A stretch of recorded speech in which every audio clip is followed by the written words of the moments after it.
teknik pewarnaan pada cerita bergambar. Halo anak-anak semua, Assalamualaikum warahmatullahi wabarakatuh. Bagaimana kabar anak-anakku di rumah?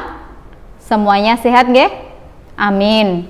Nah, anak-anakku, pada pertemuan hari ini kita akan mempelajari SPDP tema 2, subtema 3. Kita akan mempelajari teknik pewarnaan pada cerita bergambar.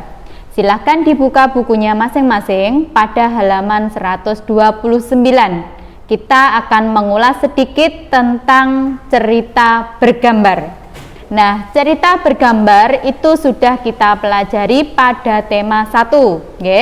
Cerita bergambar itu berarti cerita yang disampaikan dalam bentuk gambar. Nah, untuk cerita bergambar sendiri bentuknya ada 3. Tentu kalian masih ingat nggih? Cerita bergambar ada yang berupa gambar ilustrasi. Untuk gambar ilustrasi ini sendiri dibedakan menjadi 4. Ada gambar realis, ada gambar karikatur, gambar kartun, dan juga gambar dekoratif. Nah, bentuknya yang kedua adalah gambar cerita yang berbentuk cover. Nah, tentu kalian juga masih ingat, cover itu dibedakan menjadi 3 bagian. Ada cover depan, cover belakang, dan juga punggung cover. Nah, bentuk dari gambar cerita yang ketiga adalah komik. Nah, tentu kalian juga masih ingat nggih?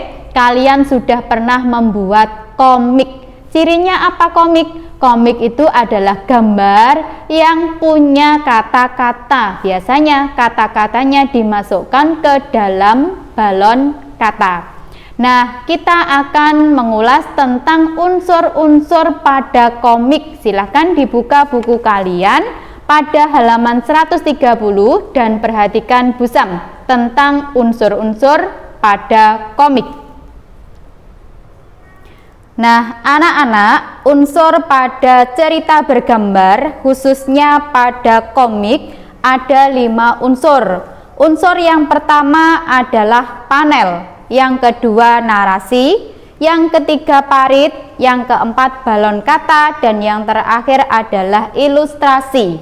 Coba kalian perhatikan pada gambar yang ditunjuk oleh Busam. Kita akan membahas bersama manakah yang disebut panel, narasi, parit, balon kata, dan juga ilustrasi.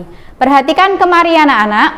Panel itu merupakan kotak yang berisi ilustrasi dan teks yang tersusun menjadi sebuah cerita. Jadi pada gambar ini, kotak yang dimaksud atau panel yang dimaksud ada berapa anak-anak? Ada 4, nggih? Yaitu 1, 2, 3, 4. Nah, jadi komik ini ada 4 panel, mempunyai 4 panel, mempunyai kotak 4 ilustrasi. Ini nggih, 1, 2, 3, 4. Ini yang disebut dengan panel. Kemudian unsur yang kedua adalah narasi. Narasi itu sendiri bisa berupa keterangan latar waktu, bisa berupa latar tempat, dan juga berupa percakapan ataupun situasi. Pada panel yang pertama, di sini narasinya ada 2 nggih. Ini narasi yang pertama dan ini narasi yang kedua. Narasi yang pertama, aduh. Narasi yang kedua, Lani, kamu kenapa? Nah, ini merupakan narasi. Kata-kata yang ada di dalam komik disebut dengan narasi. Nah, ingat nggih, narasi bisa berupa percakapan tokoh, bisa berupa menggambarkan latar tempat ataupun latar waktu, dan juga bisa menggambarkan situasi atau perasaan dari tokoh. Kemudian untuk panel yang kedua, narasinya juga ada 2, di sini dan di sini. Panel yang ketiga, narasinya juga ada 2, ini dan ini. Panel yang keempat, narasinya ada 2, yaitu yang disampaikan oleh Lani dan juga kata-kata yang disampaikan oleh ibu gurunya. Kemudian unsurnya yang ketiga anak-anak yaitu parit. Parit itu merupakan ruang kosong antar panel. Ingat-ingat nggih. Parit adalah ruang kosong. Ruang kosong di luar panel itu berarti adalah parit. Coba perhatikan pada panel pertama dengan panel ketiga ada yang namanya parit letaknya di sini. Ini nggih. Ini ruang kosong. Demikian juga untuk panel 2 dan panel 4 juga punya parit di sini. Nah, untuk panel 1 dan panel 2 juga punya parit di sini. Ini nggih, ada warna putih yang tidak terpakai di luar panel. Ini juga ada warna putih di luar panel yang tidak terpakai. Pokoknya seluruh bagian yang kosong di luar panel itu disebut dengan parit. Unsurnya yang keempat adalah balon kata. Ingat nggih anak-anak, balon kata merupakan tempat untuk menuliskan narasi. Jadi pada panel yang pertama balon katanya adalah ini. Dan ini nggih. Setiap balon-balon kata ini merupakan tempat yang digunakan untuk narasi.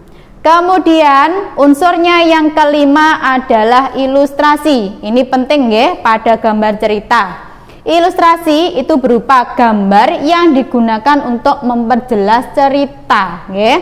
Jadi pada panel pertama di sini diilustrasikan ada anak yang duduk memegang lutut. Ini berarti kondisi dia telah terjatuh. Kemudian temannya seperti tergesa-gesa mau mendekati. Nah, ini sedang mau akan membantu. Dari panel yang pertama ini, dari ilustrasi yang diberikan ini kita bisa menangkap cerita bahwa anak ini baru saja jatuh dan temannya menghampiri. Nah, untuk panel yang kedua, dari gambar ini ada anak yang duduk, tangannya dipegang oleh temannya yang menghampiri tadi. Itu bisa kita tangkap ilustrasi atau cerita dari gambar tersebut, yaitu temannya yang datang tadi mau menolong yang jatuh.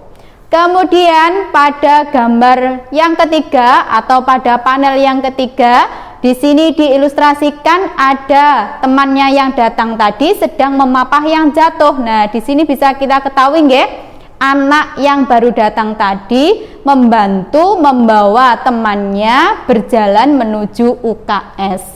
Kemudian yang terakhir di sini digambarkan anak yang berambut panjang tadi yang membawa yang jatuh beserta ibu gurunya. Di situ gambar itu mengilustrasikan bahwa anak itu akan diobati oleh ibu gurunya.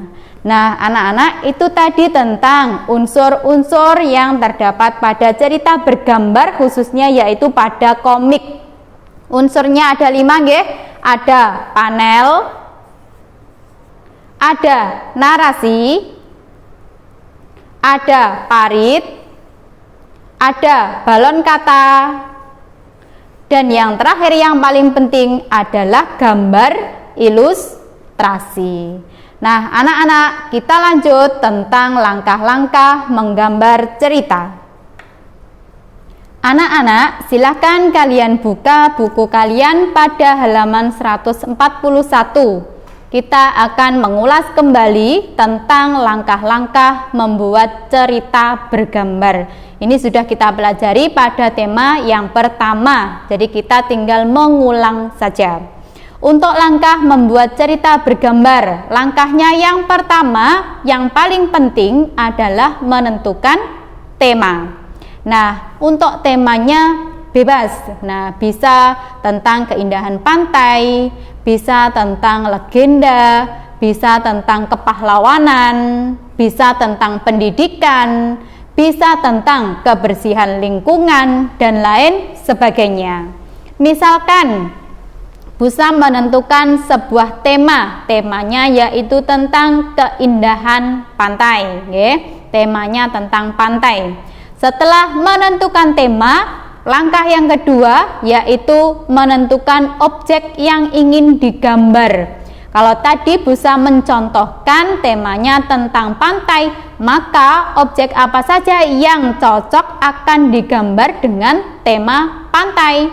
Nah, bisa kalian bayangkan di pantai ada pasir, ada bintang laut, ada perahu, ada laut itu sendiri, mungkin ada anak beserta keluarganya, ada pohon kelapa dan lain sebagainya.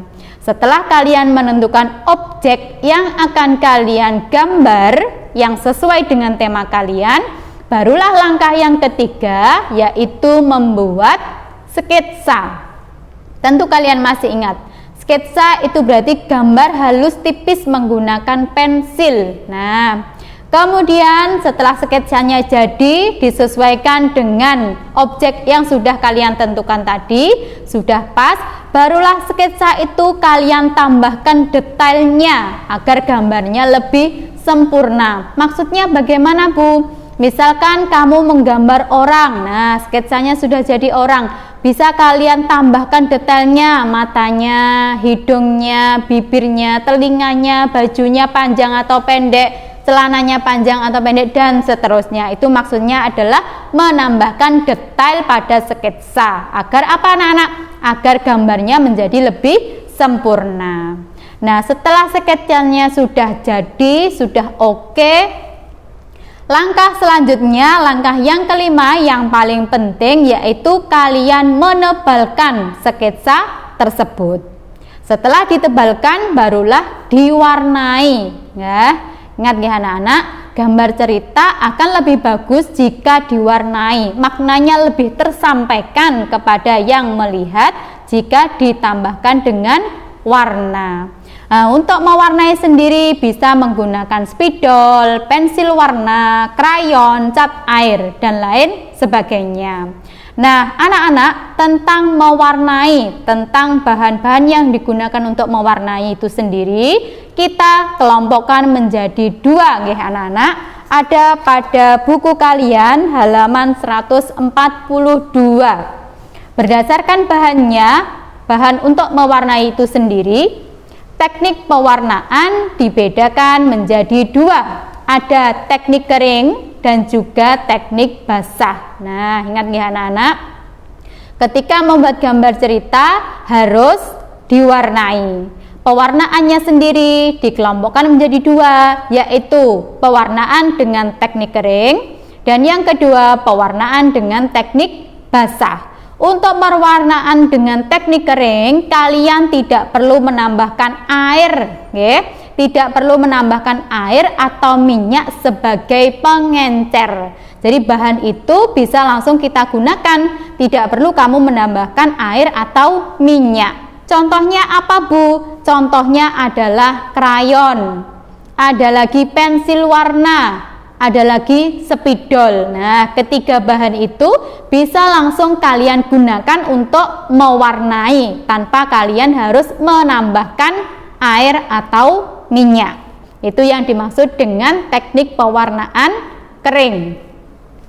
Kemudian yang kedua anak-anak, teknik pewarnaan basah. Nah, kalau basah berarti kebalikan dengan kering. Basah itu berarti kalian membutuhkan tambahan air atau tambahan minyak sebagai pengencer dari bahan pewarna tersebut. Kalau kering tidak perlu menambahkan air atau minyak. Kalau basah harus menambahkan air atau minyak sebagai pengencer dari bahan pewarna tersebut. Contohnya apa, Bu, untuk teknik pewarnaan basah? Untuk teknik pewarnaan basah ini contohnya adalah cat minyak dan juga cat air. Nah, biasanya kalau melukis akan lebih mudah menggunakan cat air. Nah, untuk cat air dan cat minyak merupakan bahan untuk pewarnaan teknik basah. Nah, demikian tadi anak-anak, kita sudah mempelajari tentang teknik pewarnaan pada gambar cerita. Ingat-ingat teknik pewarnaannya ada dua, yaitu teknik kering dan juga teknik basah. Sebagai tugas hari ini, kalian kerjakan ayo berlatih pada halaman 142 nomor 1 sampai 3 di buku tugas masing-masing. Nah, Ibu ulangi, tugas hari ini halaman 142, ayo berlatih nomor 1 sampai 3 kalian kerjakan di buku tugas masing-masing. Nah, anak-anak, semoga yang kita pelajari hari ini bermanfaat. Tetap semangat nggih untuk terus belajar, berkarya dan juga berinovasi. Nah, sekian dari Bu Sam. Apabila ada salahnya, Bu Sam mohon maaf sekali. Wassalamualaikum warahmatullahi wabarakatuh.